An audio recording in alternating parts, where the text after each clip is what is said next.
दोस्तों, ये घटना मेरे दादाजी के साथ तब पेश आई थी जब उनकी उम्र महज 21 साल थी। उन दिनों दादाजी अपने परिवार के साथ गांव में रहा करते थे। दादाजी जिस घर में रहते थे वो घर मिट्टी का था। वही नहीं बल्कि उस जमाने के सभी घर मिट्टी के हुआ करते थे। मिट्टी के घरों में रहना कोई आसान काम नहीं है।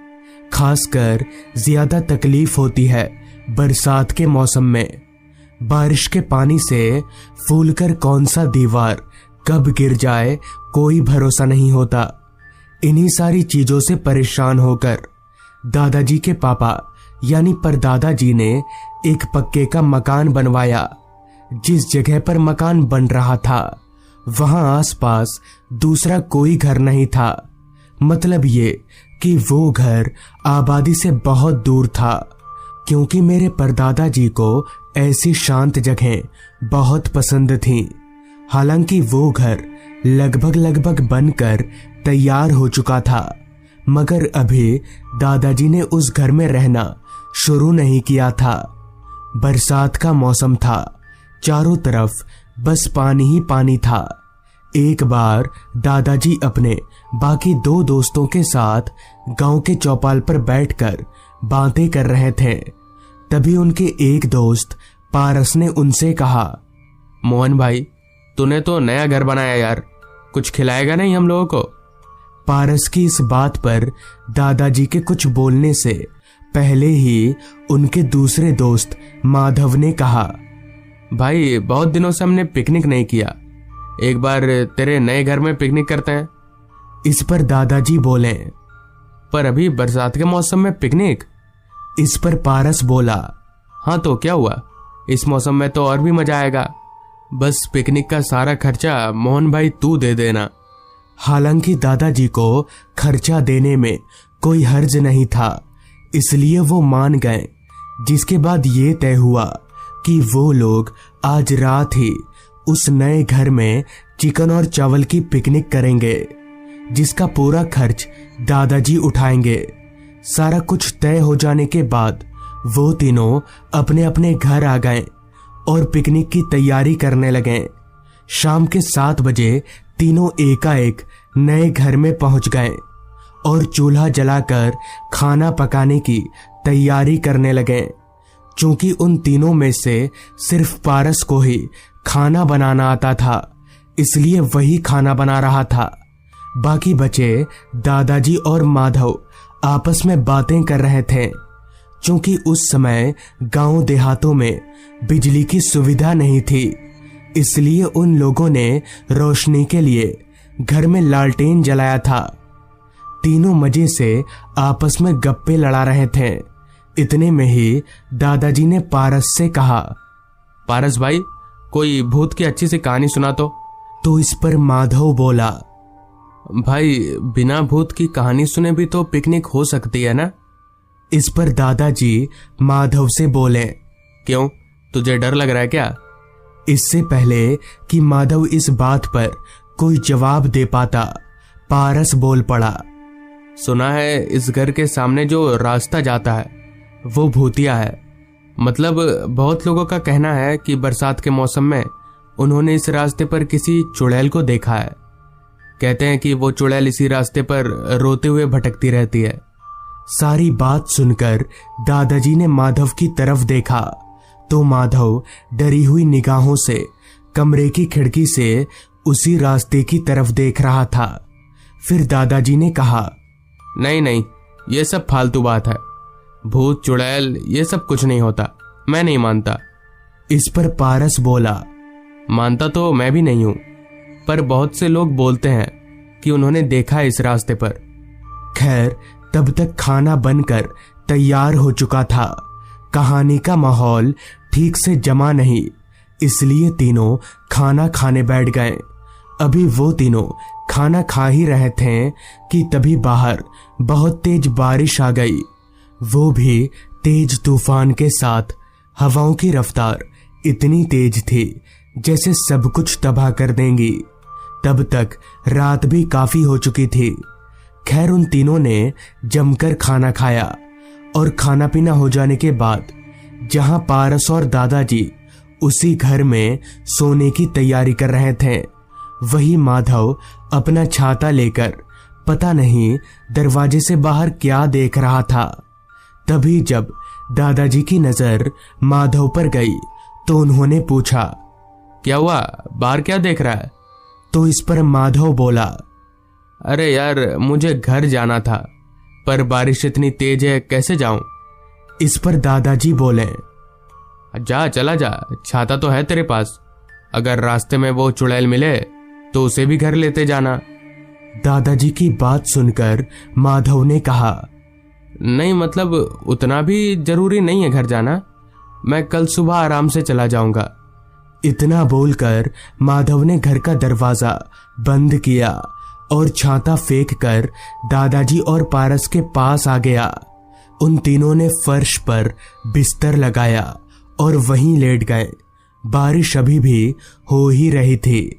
अगर ऐसे ही लगातार बारिश होती रही तो कल सुबह तक पुलिया का पानी सबके खेतों तक पहुंच जाएगा।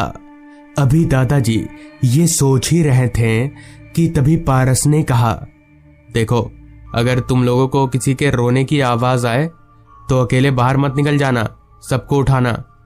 कुछ देर तक तो वो तीनों आपस में बातें करते रहे, मगर फिर कब किसकी आंख लग गई किसी को कुछ याद नहीं। पता नहीं कितनी देर बाद मगर जब दादाजी की आंख खुली तब उनके कानों में किसी के रोने की आवाज आ रही थी। आवाज सुनकर दादाजी हड़बड़ाते हुए उठकर बैठ गए और सोचने लगे कि कहीं पारस की बात सच तो नहीं है, कहीं वो चुड़ैल सच में तो इस रास्ते पर नहीं भटकती। यही सब सोचते हुए दादाजी ने एक नजर अपने दोस्तों की तरफ देखा तो वो सभी घोड़े बेचकर सो रहे थे। लिहाजा दादाजी अपनी जगह से उठकर खड़े हुए और कमरे की खिड़की के पास जाकर बाहर रास्ते की तरफ देखने लगे। तो जैसे ही उन्होंने खिड़की से बाहर देखा तो एक पल को उन्हें ऐसा लगा जैसे वो कोई सपना देख रहे हैं, कोई बुरा सपना, क्योंकि घर के बाहर उसी रास्ते पर कोई औरत रोते रोते आना जाना कर रही थी, यानी इधर से उधर चल रही थी। उस औरत की शक्ल इतनी ज्यादा भयानक थी कि दादाजी उसे ज्यादा देर तक देख भी नहीं पा रहे थे। उसकी एक आंख लाल चमक रही थी तो एक आंख काली पड़ चुकी थी। तभी चलते चलते वो औरत एकदम से रुकी और एकदम से दादाजी की ओर पलटी। दादाजी ये नजारा बर्दाश्त नहीं कर पाए और उनके मुंह से चीख निकल गई। दादाजी की चीख सुनकर पारस और माधव दोनों जाग गए और भागकर दादाजी के पास आए तो बाहर उस चुड़ैल को देखकर वो दोनों भी दंग रह गए। अब तक वो चुड़ैल खिड़की के बेहद नजदीक आ चुकी थी। उन तीनों को समझ नहीं आ रहा था कि अब क्या करना चाहिए। माधव लगभग रोने रोने पर आ गया था। तभी अचानक वो चुड़ैल अपना हाथ खिड़की के अंदर घुसाने लगी। इतने में ही पारस ने पास की दीवार पर टंगी लालटेन को उस चुड़ैल के सामने कर दिया। लालटेन देखकर वो चुड़ैल एकदम से पीछे हट गई और एक अजीब सी भाषा में कुछ बोलकर वहां से गायब हो गई। लेकिन वो लोग अभी भी बहुत डरे हुए थे। उन्हें समझ नहीं आ रहा था कि इस घर में अब रुकना चाहिए या नहीं। तभी पारस बोला, हमें कुछ नहीं होगा, बस एक लालटेन रखना जरूरी है, वो चुड़ैल आग के सामने नहीं टिक पाएगी। जिसके बाद दादाजी और बाकी लोग सुबह होने तक लालटेन जलाकर उसी घर में रहे। घर जाकर जब दादाजी ने ये बात पर दादाजी को बताई तो उन्होंने वो नया घर बेच दिया। मगर कहते हैं कि आज भी उस रास्ते पर वो चुड़ैल भटकती रहती है, लेकिन इसके पीछे का कारण क्या है ये आज तक कोई बता नहीं पाया। तो दोस्तों, ये थी आज की कहानी। बस की सबसे आखिरी वाली सीट पर मैं एक कोने में दुबक कर बैठा हुआ था, क्योंकि एक तो बस में लोग कम थे, ऊपर से मौसम ठंड का था। वो भी कोई ऐसी वैसी ठंड नहीं, दिसंबर के आखिरी सप्ताह की ठंड, कड़ाकेदार और जमा देने वाली। हालांकि तब शाम के 5 बज रहे थे, मगर अंधेरा पूरी तरह से हो चुका था। दरअसल अभी कुछ दिनों के लिए मेरे स्कूल की छुट्टी है, इसलिए छुट्टियां बिताने मैं अपने भैया के यहाँ जा रहा हूँ। मेरे भैया हमारे गांव से कोसों दूर अकालगढ़ गांव में सरकारी नौकरी करते हैं और पिछले 6-7 महीनों से मेरे भैया वहीं पर बस चुके हैं। चिट्ठी में जब मैंने भैया के पास जाने की बात लिखी थी, तब बदले में पहले तो भैया ने मुझे मना कर दिया था, ये कहकर कि अकालगढ़ गांव का माहौल अच्छा नहीं है। मगर मेरे काफी जिद करने पर भैया मान गए। चिट्ठी में मैंने अपने आने की तारीख और कितने बजे वाली बस पकड़ूंगा ये भी लिख दिया था। तो भैया मुझे समय पर बस स्टॉप पर लेने आ जाएंगे। करीबन आधे घंटे के बाद ठीक शाम के 5:30 बजे मैं अकालगढ़ गांव के बस स्टॉप पर उतरा। बस से उतरते ही ठीक मेरे सामने भैया खड़े थे। मैं उनके पास गया और पैर छूकर आशीर्वाद लेते हुए बोला, आपको तो यहाँ की अच्छी जानकारी हो गई भैया, एकदम सही वक्त पर आ गए आप। इस पर भैया बोले, इसमें जानकारी वाली कौन सी बात है, सबको पता है ये बस इतने बजे ही आती है, चल अब घर। जिसके बाद वहां से साइकिल रिक्शा का सहारा लेकर हम लोग घर की तरफ आगे बढ़ने लगे। गांव का नाम था अकालगढ़, मगर चारों तरफ इतने जंगल झाड़ थे जैसे यहां कभी अकाल ही ना पड़ा हो। कुछ देर के बाद रिक्शा एक बड़े से घर के सामने रुकी। वो 2 मंजिला घर काफी बड़ा था और उस घर के आसपास दूसरा कोई घर नहीं था, सिर्फ जंगल था। खैर भैया ने रिक्शे वाले का भाड़ा मिटाया और हम लोग घर के अंदर आ गए। उस घर को चारों तरफ से निहारते हुए मैंने भैया से कहा, ये घर तो बहुत बड़ा है, आप यहाँ अकेले रहते हैं? तो भैया बोले, अकेले नहीं, एक नौकर है, मनोज भैया नाम है उनका, वो भी यहीं रहते हैं, शायद कोई सामान लाने गए होंगे बाहर। उस घर में सब कुछ था, सारी सुविधाएं थीं, सिर्फ एक को छोड़कर उस बड़े से घर में एक भी बाथरूम नहीं था।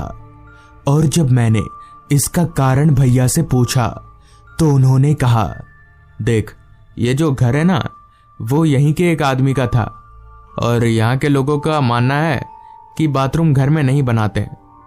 चूंकि ये मान्यता हमारे गांव में भी कुछ कुछ जगहों पर थी, इसलिए मैं ज्यादा हैरान नहीं हुआ।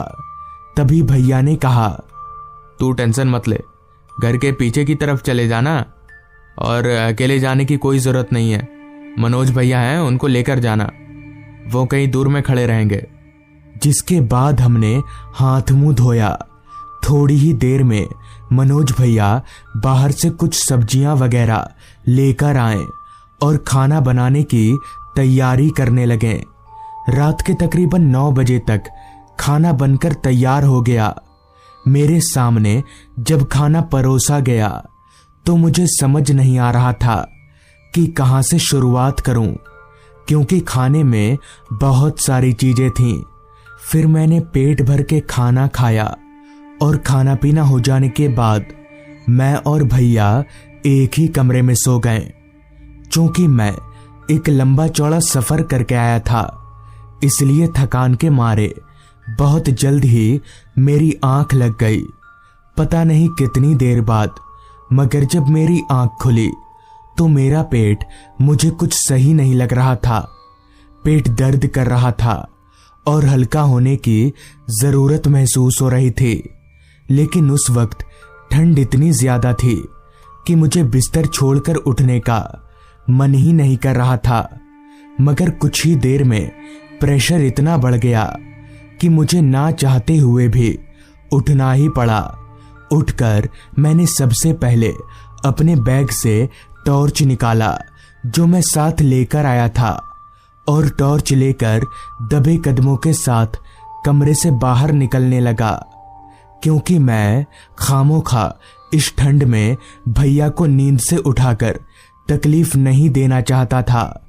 कमरे से बाहर निकलकर मैंने कुछ देर मन ही मन में सोचा, अभी अगर मनोज भैया को उठाने जाऊंगा तो वो उठकर ढेर सारे कपड़े टोपी वगैरह पहनेंगे, समय लगेगा।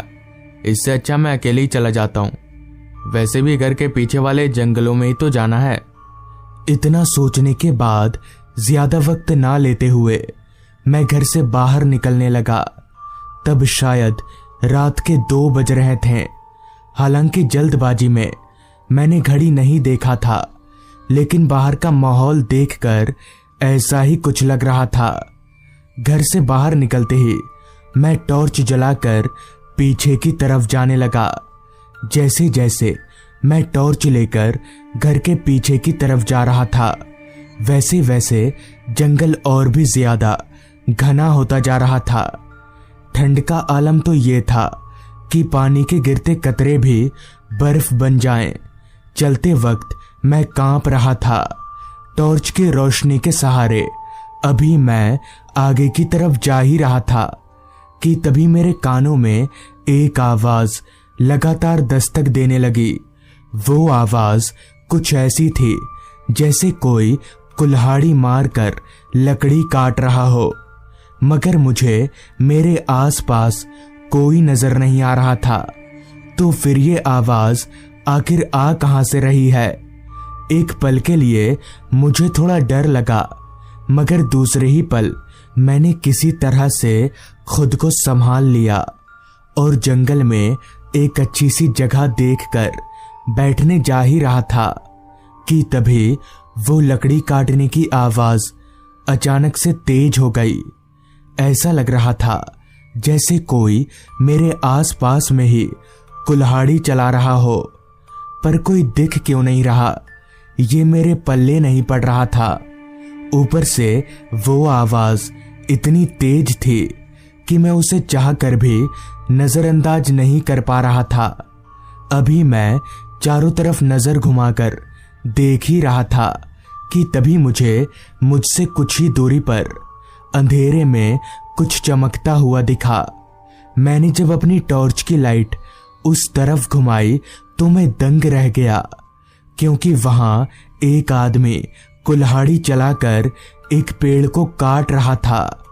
मुझे बहुत हैरानी हुई कि आखिर ये इतनी रात को पेड़ क्यों काट रहा है, कहीं कोई पागल वागल तो नहीं है। यही सोचते हुए मैं चलकर उस आदमी के पास गया और उससे कुछ दूरी पर ही खड़े होकर उससे बोला, कौन है आप और इतनी रात में यहाँ पर पेड़ क्यों काट रहे हैं? मगर इस पर वो आदमी कुछ नहीं बोला, चुपचाप पेड़ काटता रहा। उस आदमी से कोई जवाब ना पाकर इससे पहले कि मैं दोबारा पूछता, वो आदमी जो पेड़ पर कुल्हाड़ी चला रहा था, उसने उस कुल्हाड़ी को एकदम से अपने गले पर चला लिया, जिससे उसका गला पूरा कट गया और सिर धड़ाम से जमीन पर जा गिरा। ये नजारा देखकर मेरे होश उड़ गए और मैं एकदम से ठिठक कर पीछे की तरफ गिर गया। सबसे अजीब बात तो ये थी कि सिर कटने के बावजूद भी वो आदमी उसी तरह से खड़ा था और ना ही उसके कटे हुए अंगों से जरा भी खून बह रहा था। वो आदमी और उसका कटा हुआ सिर दोनों ही मेरी तरफ आ रहे थे। इतने में ही पता नहीं कैसे मेरे भैया और मनोज भैया वहां पर पहुंच गए, जिनके आते ही वो शैतान हवा में धुआं हो गया। फिर मैं भैया के साथ घर आया। तब भैया ने बताया कि दरअसल वो आदमी कुछ महीनों पहले पेड़ काटकर लकड़ी बेचने का काम किया करता था, मगर एक दिन एक जहरीले सांप ने उसे काट लिया और उसकी वहीं पर मौत हो गई। तब से उसकी आत्मा उसी जंगल में भटकती रहती है। तो दोस्तों, ये थी आज की कहानी। अगर आपको ये कहानी अच्छी लगी हो तो चैनल को जरूर सब्सक्राइब कर लें। तो मैं आपका दोस्त आर्यन जल्द ही मिलूंगा आपसे ऐसी ही एक कहानी के साथ।